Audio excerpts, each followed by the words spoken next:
18वीं सदी भारत में अंग्रेजों की पकड़ बढ़ती जा रही थी।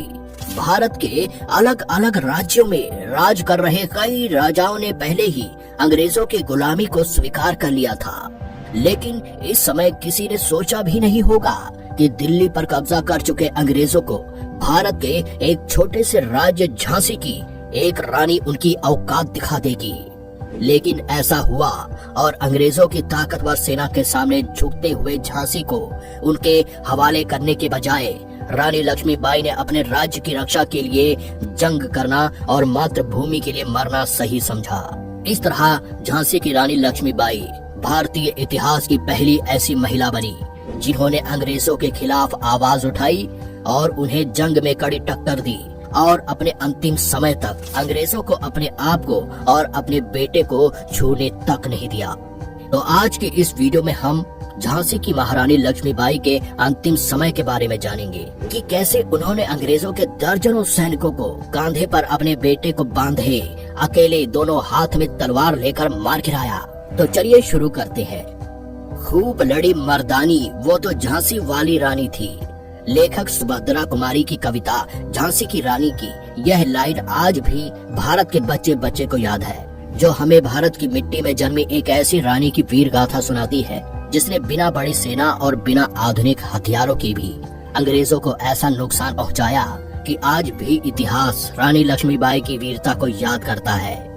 भारतीय इतिहास में रानी लक्ष्मीबाई भारत के सबसे पहले स्वतंत्रता संग्राम का प्रतीक मानी जाती है, जिसने अंग्रेजों की हुकूमत के खिलाफ सीधी जंग की और बिना किसी राजा के होते हुए भी अपने राज्य और अपने छोटे बेटे की सुरक्षा को खुद अपने कंधों पर उठाया और अपने बेटे के साथ ही उसे कमर पर बांधकर अंग्रेजों की बंदूक के सामने दो तलवार लेकर उतर गई। रानी लक्ष्मीबाई ने ग्वालियर में अंग्रेजों के खिलाफ जंग लड़ते हुए अपना जीवन अपने राज्य और अपनी मातृभूमि के लिए न्यौछावर कर दिया और अपनी अंतिम सांस तक अपनी कही बातों को पूरा किया और अपनी आखिरी सांस तक अंग्रेजों के हाथ नहीं आई। यहाँ तक कि अपने अंतिम समय में भी रानी लक्ष्मीबाई ने अपने सैनिकों से यह वचन लिया कि किसी अंग्रेज के मेरे शरीर को छूने से पहले ही वह इस शरीर को नष्ट कर दे।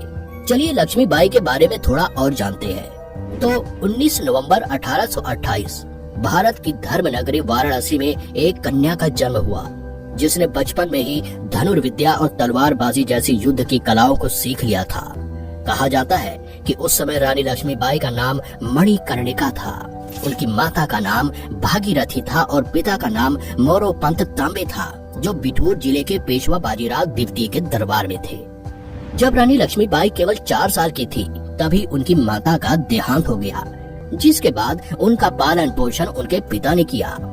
जब मणिकर्णिका 14 वर्ष की हुई तब उनका विवाह 1842 में झांसी के महाराजा गंगाधर नेवलकर के साथ कर दिया गया, जहां उन्हें देवी लक्ष्मी के सम्मान में लक्ष्मीबाई नाम दिया गया।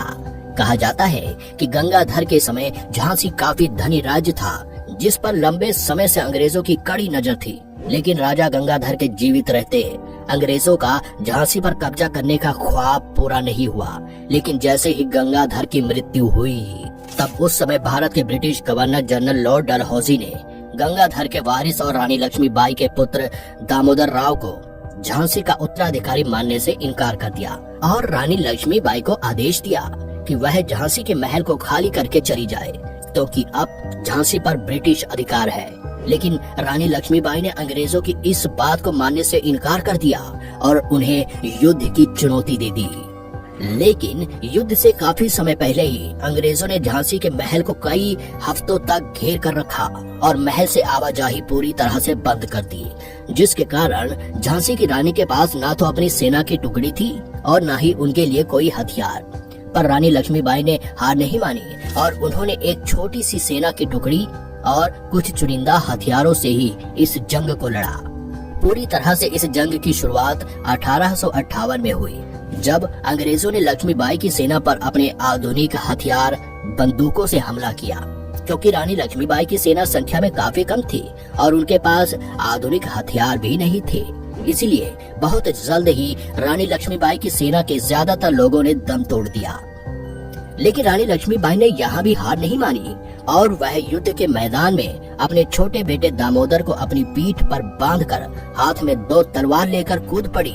यह जंग लंबी चली और 18 जून 1858 के दिन रानी लक्ष्मीबाई बुरी तरह अंग्रेजी सैनिकों से घिर गई।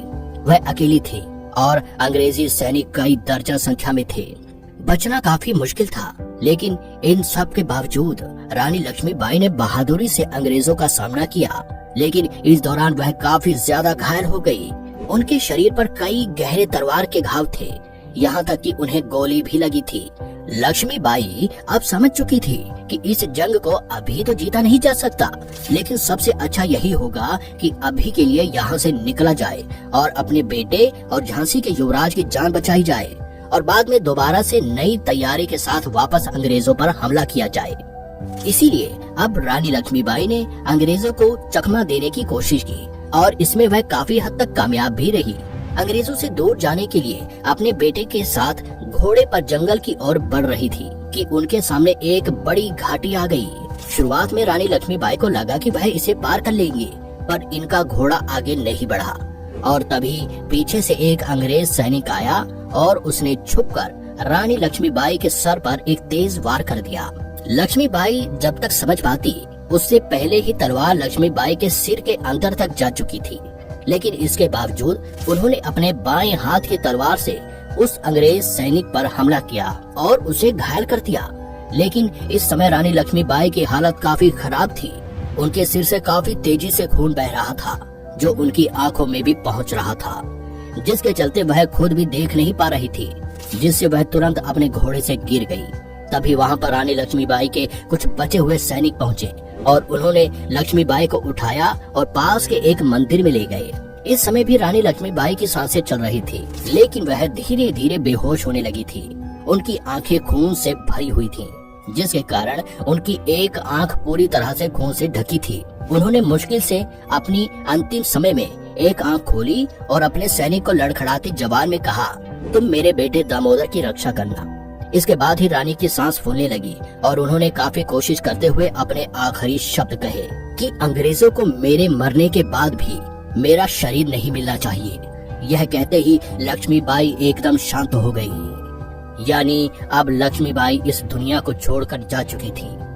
जिसके बाद लक्ष्मीबाई के अंतिम वचनों का आदर करते हुए उनके सैनिकों ने उनके शरीर को मंदिर के पास मौजूद एक जगह पर लकड़ी इकट्ठा करके जला दिया। इसकी भनक अभी तक अंग्रेजी अफसरों को नहीं थी और उन्हें जब पता चला कि एक हमले में रानी लक्ष्मीबाई घायल हो चुकी हैं और उनके सैनिक उन्हें मंदिर में ले गए हैं, तब पूरी अंग्रेजी सेना ने मंदिर को चारों तरफ से घेर लिया और लगातार उस पर गोलियां बरसाने लगे।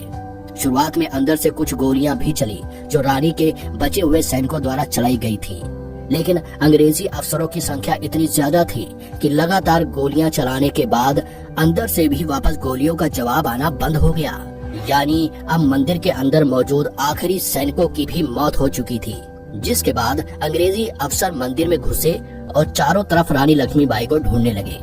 तभी उनका ध्यान पास में जल रही चिता पर गया, जिसकी आग अब ठंडी हो चुकी थी और उसमें कई हड्डियां साफ देखी जा सकती थी, जिसे देखकर अंग्रेज भी समझ गए कि यह चिता रानी लक्ष्मीबाई की है।